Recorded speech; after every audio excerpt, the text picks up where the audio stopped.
pessoal, logo atrás de mim aqui está a moderna cidade de Nazaré. Nazaré é conhecida nos tempos bíblicos por ter sido a cidade que abrigou o Salvador, o Senhor Jesus. Foi ali que ele passou a sua infância, a sua adolescência, embora ele tenha nascido em Belém. E foi daqui também que ele foi expulso e rechaçado, tendo que ir para o lado da Galileia e morar em Cafarnaum, por onde nós já passamos em algumas meditações atrás. Ali, mais ou menos nessa região, morava o Cristo. Agora imagine, uma cidade que na época do Senhor era menos que uma vila, mas hoje próspera e que vive do turismo de pessoas do mundo inteiro que vêm aqui para conhecer o lugar onde esteve o Salvador. Deixe-me falar com vocês um pouco a respeito da Nazaré dos tempos de Cristo. Ela era muito pequena, como eu falei, até difícil falar se poderia chamá-la de cidade. Quando Bagat escavou a região da antiga Nazaré, percebeu que entre o cemitério, que ficava do lado de fora da cidade, e uma parte acidentada que marcaria o outro extremo, nós teríamos apenas 1 quilômetro de distância. Calcula-se que na cidade moravam entre 300 a 600 habitantes. Esta era toda a população de Nazaré. Ali Cristo pregou, ali ele viveu, e ali, como eu disse, ele também foi rejeitado. Mas além da cidade de Nazaré, eu queria mostrar para vocês outra coisa que é muito importante nesse vale onde eu estou. Aqui, várias partes da história bíblica podem ser mostradas. Eu não sei se vai ficar claro para você nesse vídeo, porque está tendo muita neblina, mas vou tentar mostrar alguns pontos. Aqui atrás, onde eu estou apontando, está o Monte Tabor. O Monte Tabor, segundo a tradição, seria o local onde Jesus teve a transfiguração diante dos seus apóstolos, onde Moisés e Elias aparecem com ele sobre o monte. Eu não posso afirmar, do ponto de vista arqueológico, que ali foi o lugar exato onde teve a transfiguração. Mas há um outro evento bíblico que aconteceu nos pés daquele monte, quando Débora lutou ali, uma das grandes juízas de Israel, nos pés do Monte Tabor. Seguindo logo atrás do Monte Tabor, você tem o caminho da Galileia. Se eu apontar aqui nessa região, você tem uma outra série de montanhas, as montanhas de Aimoré, que é onde ficavam os filisteus. Os filisteus se acamparam no pé dessa montanha e lutaram contra os exércitos do rei Saul. E atrás da montanha, da colina onde ficava o assentamento dos filisteus, você tem outro monte mais distante, como eu falei, talvez difícil de ver por causa da neblina, que era aonde Saul acabou morrendo e sendo sepultado.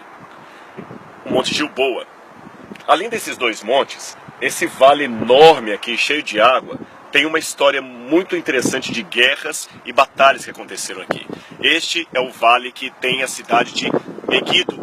A cidade de Meguido está bem lá atrás, bem lá na ponta. E junto à cidade de Meguido, existe uma outra montanha muito importante, muito famosa, que é o Monte Carmelo. E por que eu estou fazendo referência ao Monte Carmelo? No Monte Carmelo, houve uma batalha espiritual muito grande, envolvendo o profeta Elias e 400 profetas de Baal. Ali Elias desafiou o povo a decidir quem era Deus, o Senhor ou Baal.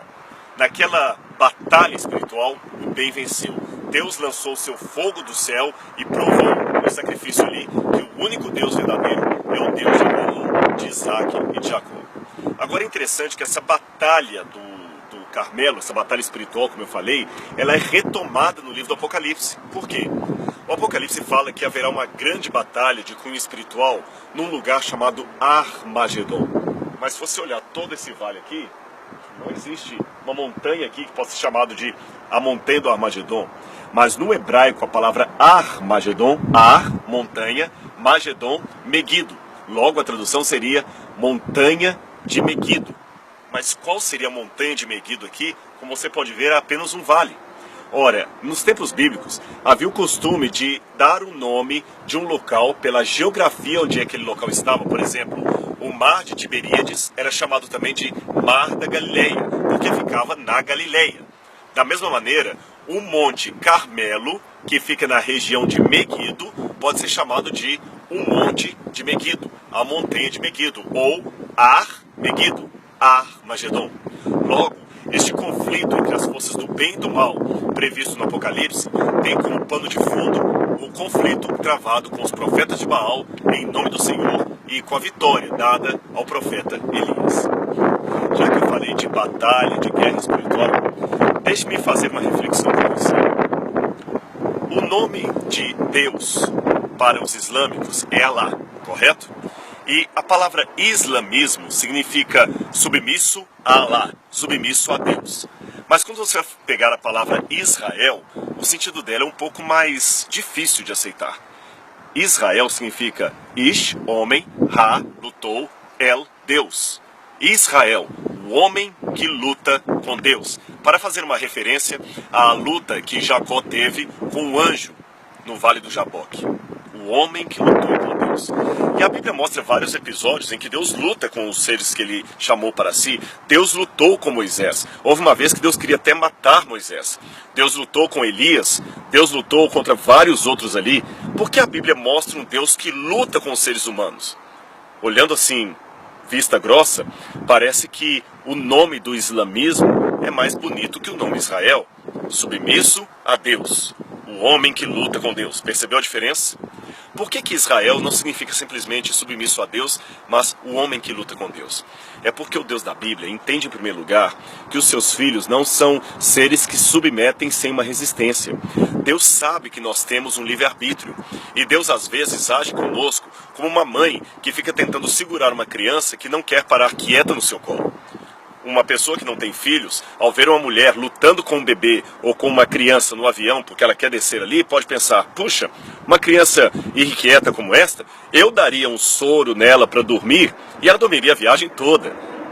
Mas nenhuma mãe quer ter um filho para ficar sem falar, só dormindo. Assim ela compraria um boneco, não teria um filho. É lógico, não estou aqui defendendo aquelas que não sabem educar as suas crianças. Eu estou dizendo que mesmo que você dê uma educação boa para os seus filhos, há crianças que são mais inquietas, mais voluntariosas. É verdade, algumas são até hiperativas. Neste caso, a mãe prefere ter o filho inquieto, mas vivo, e ela tentando controlá-lo, do que ter apenas um boneco. Deus também não nos quer como bonecos. Ele sabe que nós resistimos. E como uma mãe que segura o filho porque não é hora dele andar no corredor, ele pode se machucar, Deus também nos segura.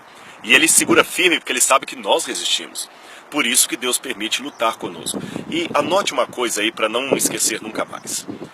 O grande conflito entre as forças do bem e do mal é um conflito de humildade de Deus. Sabe por que eu digo isto? Se Deus lutasse contra o mal usando todas as forças de Deus, não haveria luta. Imagine um gigante lutando com uma formiga. Não faz sentido. Se existe um grande conflito entre as forças do bem e do mal, é que Deus não está usando toda a sua força de Deus. Se ele usasse, eu repito, não teria guerra, não teria conflito, porque ninguém poderia resistir ao poder de Deus. Mas Deus, que é onipotente, ele se faz diminuído.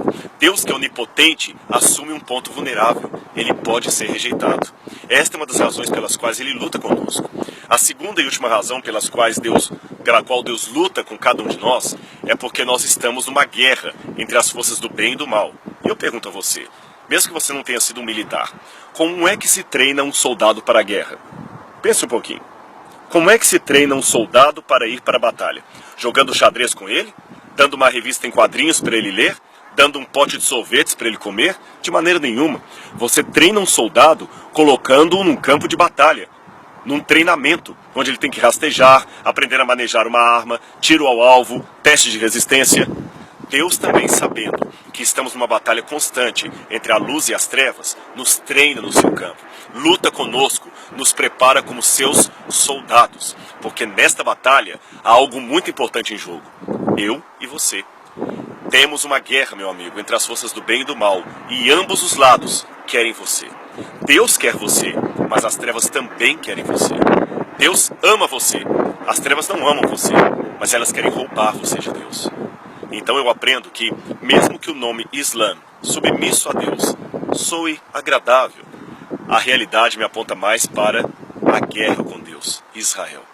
Porque eu estou numa guerra, mas eu quero estar do lado de Deus. Porque quem está do lado de Deus sabe que a vitória é certa.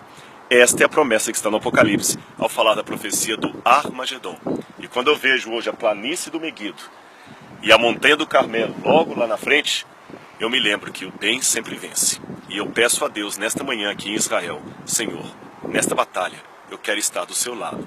Porque a palavra Shalom, em hebraico, significa muito mais do que paz. Shalom significa prosperidade, segurança, vitória final.